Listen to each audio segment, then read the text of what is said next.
મને કે સવાર તું પૂછતી હતી ને, જો તને આ બધું ગમે છે એટલે હું તને કહું છું, આ બધી માનસી કરવાને એ 3 કલાક તમારે ભૂલી જવાનું કે તમે ક્યાં છો. ગોકુળની કરો એટલે ગોકુળ પહોંચી જાઓ, અડેલની કરો એટલે વલ્લભ પાસે પહોંચી જાઓ, ગિરિરાજની કરો એટલે વ્રજમાં આવી જાઓ. તો આ બધી લપ કરીને બધાને જવાબ દેવા મને એણે શીખવાડી દીધી, પણ એની જેટલી હજી આપણે ત્યાં પહોંચી શક્યા નથી. હજી આપણે કરતા હોય ને છોકરો આવે, મમ્મી લે આમાં સાઈન કરી દે, સીધા અલૌકિકમાંથી પડ્યા ખાડામાં. વળી મમ્મી આજે ગોળના લાડવા બનાવજો. મારો કહેવાનો આશય એ છે કે સવારે તમે ઉઠો ને ત્યારે ઓછામાં ઓછું બોલવું અને વધુમાં વધુ આ બધી માનસી. એ અડેલની કરાવે ત્યારે આપણે તો એમ થાય કે અડેલ ત્યાં પહોંચી ગયા ને, ગાયોની ગૌશાળા ને એની અંદર એમની પયોધા ગાય ને બધા શાસ્ત્રાર્થ કરવા આવ્યા હોય ને, બધાને ઠાકોરજીને ધરાવેલું દૂધ દીધું હોય ને, આપણને ડાયરેક્ટ કે લે તને ડાયરેક્ટ આપવું, આપણને અધરામૃતનું પાન કરાવે. એમણે જે લીલાની વાતો કરી છે, પણ હજી આપણે બધા દૂર છીએ. કાલે આપણે જાવ એટલે હવે કોકિલાવન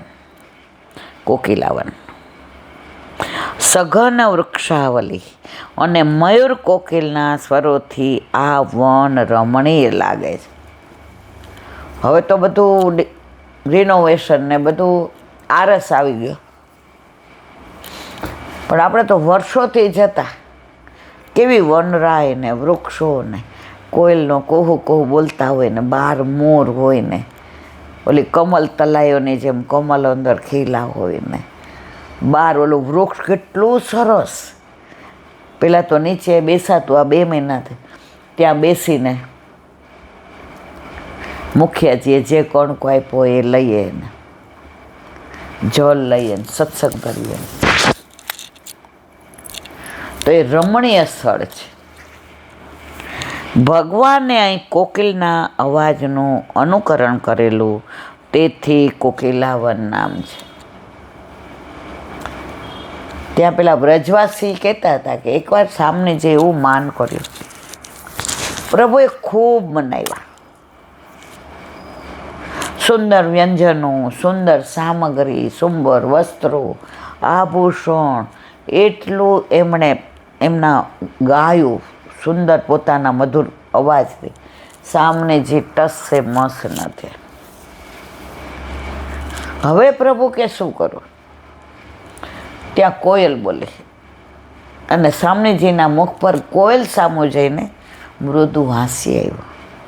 પ્રભુ સમજી ગયા, રાધાજીને કોયલનો અવાજ બહુ ગમ્યો અને પ્રભુએ કોયલથી એવો સુંદર અવાજ કર્યો કે બ્રહ્માંડમાં ઇન્દ્ર ને બ્રહ્મા ને બધા બહાર આવી ગયા. આવી કોયલ આ નથી. બ્રહ્મા કે મારી સર્જન કરેલી કોયલ આ નથી જેનો અવાજ આ કંઈક અદ્વિતીય છે, કારણ કે પ્રભુએ કોયલનો અવાજ કાઢ્યો હતો. અને રાધાજી આવીને ભેટી પડ્યા, પ્રભુ ઓર. અને એ કોયલનો અવાજ કર્યો એટલે એ સ્થળનું નામ પડ્યું કોકિલાવન. અહીં શ્રી કોકિલા બિહારીજીના દર્શન છે. પાસે ચતુરા નાગાના બેઠકજી પણ છે. પાસે કૃષ્ણકુંડ, પનિહારી કુંડની વચ્ચે શ્રી મહાપ્રભુજીના બેઠકજી છે. અહીંયા ઠાકોરજીએ પનિહારી લીલાઈ કરી છે, કોયલ લીલાઈ કરી છે. અહીંયા લલિતા કૂપે છે. લલિત અને પનિહારી કુંડની વચ્ચે મા પ્રભુજીના બેઠકજી છે. પનિહારી કુંડની તટે લલિતા કૂપ છે. લલિતાજીએ તેના જળથી પ્રભુને સ્નાન કરાવેલો. જ્યાં પ્રભુએ કાંઈ પણ આટલું લીધું હોય એટલે એ સખીનું નામ આપે ને આપે. પ્રભુ ક્યાંય પોતાનું નામ નહીં. એને વ્રજભક્તો એટલા વાલા, સખ્યો એટલી વાલી, સખા એટલા વાલા. સ્નાન કરાયું કે આ લલિતા કુંડ. તમે નિધિવનમાં ને સેવા કુંજમાં જાઓ ત્યાંય લલિતા કૂપ છે, વિશાખા કૂપ છે. જ્યાં જેણે પ્રભુને પ્રસન્ન કર્યા હોય એ ગોપીનું નામ. યુગલ સ્વરૂપને શૃંગાર ધરાવીને વિવિધ સામગ્રી અરુગાવેલી. અહીં સામને જેની નિકુંજ છે, હોળી લીલા ખેલેલી. જો અહીંયા હોળી લીલા 12 માસ છે, પનિહારી લીલા 12 માસ છે, કોયલ લીલા 12 માસ છે. કૃષ્ણકુંડ પાસે સૂર્યકુંડ છે. કોકિલા વનમાં કોકિલા સખી રહે છે. તેમનો શ્યામ વર્ણ અને કોકિલ કંઠ છે તે પ્રભુને પ્રિય છે. કોકિલા કેવી હોય? શ્યામ વન. પણ આપણે એનો કહેવાનો અવાજ કેવો? કોયલ જેવો છે. શ્રેષ્ઠમાં શ્રેષ્ઠ અવાજ કોયલ જેવો. એટલે સરખામણી શેની સાથે થાય? કોઈ મીઠું બોલતું હોય, સરસ બોલતું હોય, પંચમ સ્વર ગાતું હોય તો આનો અવાજ તો કોકિલા જેવો છે. એટલે પ્રભુને કોકિલા સખી અતિ પ્રિય છે. એક વખત બપોરે ગાયો ચરાવતા પ્રભુ અહીં પધાર્યા. કોકિલા સખીએ સાગ્ર વિનંતી કરી પોતાને ત્યાં પધરાવ્યા. સામગ્રી આરોગાવી પ્રભુએ તેમના મનોરથ પૂરા કર્યા. કોકિલા વનમાં નિત્ય વસન છે. ત્યાં પાનખર કોઈ દી આવતી જ નહીં. આ વખતે આપણે ગયા ખબર છે, ઓલા સામે ટેકરા ઉપર કેવી ગાયો ઓલો ગોવાર ચરાવતો હતો, ના પગ ઉપર પગ ચડાવીને બેઠો હતો, વૃક્ષને નીચે ગાયો અને બછરા એની આજુબાજુ હતા. આપણને આમ એમ થાય કે ઠાકોરજી સાક્ષાત બિરાજે છે. તો ગાયો ચરાવીને અહીંયા પ્રભુ પધાર્યા હતા અને પોતાને ત્યાં પધરાવ્યા. અને કોકિલા વનમાં ક્યારેય પાનખર છે જ નહીં. સતત ગ્રીષ્મ ઋતુ. ગ્રીષ્મો નાભતુર ભવાન પ્રિય યાચ્છરીણામ સચ વૃંદાવન ગુણૈ વસંત ઇવ લક્ષિત. શ્રી ભાગવત 10મ સ્કંદ 18મો અધ્યાય શ્લોક 2 ને 3. બોલો વલ્લભાત. મધુરાષ્ટક.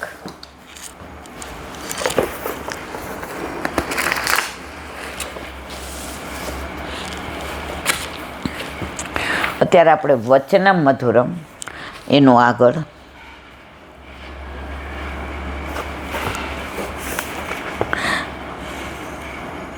ભગવાન શ્રી કૃષ્ણના સંપૂર્ણ અવતારમાં તેમના વચનો રસભર્યા છે કે પોતે પોતાનું બ્રહ્મપણું પ્રેમના આવેશમાં ભૂલી ગયા છે. પોતે બ્રહ્મ છે, પરમાત્મા છે, ઈશ્વર છે, ભગવાન છે, બધું ભૂલી ગયા છે. ઠાકોરજીને વ્રજમાં પોતે ભગવાન છે એ ક્યારેય યાદ આવ્યું નથી. અને ક્યાંક એવી લીલા થઈ જાય તો માયા એવી મૂકી દે. બ્રહ્માંડ ઘાટ ઉપર યશોદાજીને બ્રહ્માંડના દર્શન કરાવ્યા. યશોદાજી આમ થઈ ગયા, પ્રભુ ક્યાં મને ભગવાન માનશે તો પુત્ર ભાવ જતો રહેશે, વાત્સલ્ય ભાવ જતો રહેશે, એના માટે હું આવ્યો. માયા મૂકી યશોદા. માં લાલાને કોઈ નજર ન પડે. યશોદા મૈયા સ્તનપાન કરાવતા હતા અને દોડવા ગયા તો પ્રભુએ મુખ ખોલ્યું તો બ્રહ્માંડના આખા વિશ્વના દર્શન કરાવ્યા. પાછી માયા મૂકી દીધી. આપણા ઘરે બિરાજતા ઠાકોરજી આપણને ઘણીવાર ઘણાય દર્શન કરાવે છે, પણ પ્રભુ જોયે કે હજી પાત્ર બરાબર નથી, પાછી માયા મૂકી દે.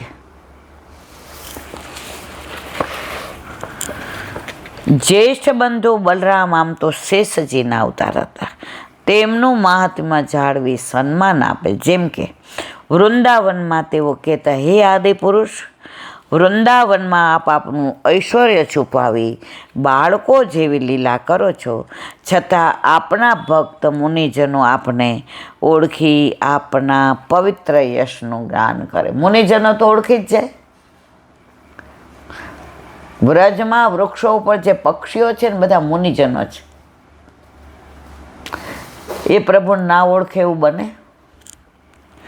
રાસ જેવું મહાન ફળ આપવા પ્રભુ સ્વયં કુમારિકાઓએ પ્રભુ પ્રાપ્તિ માટે યમુનાજીમાં સ્નાન કરી કાત્યાયનનું વ્રત કર્યું. ત્યારે આદરપૂર્વક મધુર વચનોથી તેઓને શરદ ઋતુની રાત્રિએ મારી સાથે વિહાર કરશો એમ વચન આપી રહ્યા છે.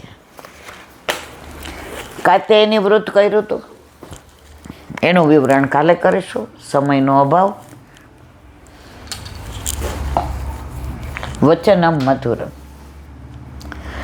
પ્રભુ જ્યાં જ્યાં બોલ્યા છે ત્યાં મધુર જ બોલ્યા છે. ક્યાંય વિષાદ ભરેલો નહીં, ક્યાંય ટોન્ટ નહીં, ક્યાંય અર્થનો ડબલ પેલો નહીં. શ્યામ જબ ભી બોલે મીઠા હી બોલે. દયારામભાઈના ચંદ્રાવલા. કાલે આપણે ગાયું પ્રીત હિતે પૈયે પ્રીતમ, પ્રીત હિતે પૈયે યદ્યપિ રૂપગુણ શીલ સુકરતા ઇન બાત ન રિજયે પ્રીતમ, પ્રીત હિતે પૈયે.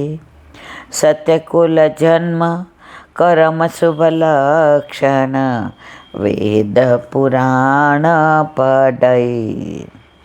ગોવિંદ પ્રભુ વિના સ્નેહ સુવાલો, રસના કહા જો ન ચૈયે પ્રીતમ પ્રીત હિતે પૈ. આ કીર્તનમાં ગોવિંદ સ્વામીએ પ્રીત કોને કહેવાય, કેવી હોય, કોનાથી કરવી તેના લક્ષણો બતાવ્યા છે. પ્રભુને વશ કરવા, પ્રાપ્ત કરવા, પ્રાણપ્રિયને રીઝવવા કેવળ પ્રીતની જરૂર. તમારું રૂપ નથી સારું, ગુણ નથી સારા, પૈસા નથી, તમને કોઈ ઓળખતું નથી, તમને બધા ધિક્કારે છે, પણ જો પ્રભુ તમને પ્રેમ કરે તો બેડો પાર થઈ જાય. પ્રભુ પ્રેમથી જ મળે છે. મોટા મોટા થોથા ને મોટા મોટા સિદ્ધાંતો ને મોટી આ બધાથી પ્રભુ નથી મળતા. આજે કોઈ PhD કર્યું હોય અને એના વરને જમવા બેસાડે ને એમ કે હું PhD કરતી હતી ત્યારે આનું અનુસંધાન આમાં આવતું હતું અને એ પ્રોગ્રામમાં હું ફર્સ્ટ આવી હતી, એટલે ત્યારનું મને સાયકોલોજી બહુ ગમે છે. ઓલો કે ભાઈ મને અહીંયા જમવા બેઠો છું તું, હવે એ જ પેલી બીજી બૈરી એમ કે તમને રીંગણ બટેકાનું ભરેલું શાક ભાવે છે ને? આજે એટલા સરસ રીંગણ મળ્યા પ્રભુ માટે, અને સિંગદાણાનો ભૂકો તો તૈયાર હતો, ચણાનો લોટ શેકી નાખ્યો ને મરચાં આદું ક્રશ કરી અને ફટાફટ ભરી અને શાક બનાવી દીધું. તમે મોઢા મૂકો જુઓ તો પ્રભુ આરોગ્ય છે. તમે શું કહો?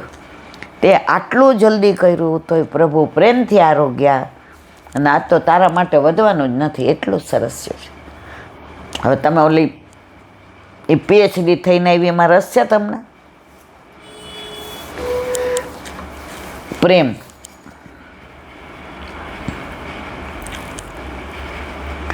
કેવળ પ્રીત સુઘડતા અગરતો, ઊંચા કુળમાં જન્મ, શુભ કર્મ, વેદ પુરાણ ભણવા, આ બધા ઓછા પડે. પ્રેમ કરો ને એટલે આ બધું આવી જાય. પેલા નવા ઠાકોરજી એક બેને પોસ્ટ કરાવ્યા તો પેલા રથયાત્રામાં મને ફોન આવ્યો. એ કે તમે કહેતા ફોન કર્યો એટલે મગ ધરવા નહીં એલા બેન. મેં કીધું હા. એ કે એટલા સરસ ફણગાઈ ગયા છે. પણ કેટલી કટોરી ધરવાની, મોટી લેવાની કે નાની લેવાની? એકવાર ધરવાના કે 2 વાર? મેં મારા વાલા, આપણામાં આમ આટલો ને એ બધું મર્યાદામાં, નિવેદમાં આ 1.25 સેર જોઈએ ને આપણામાં આ બધું નહીં. યથા દેહે તથા દેવે. એક 70 વર્ષના બાએ ઠાકોરજી પોસ્ટ કરાવ્યા તો 2 જ જણા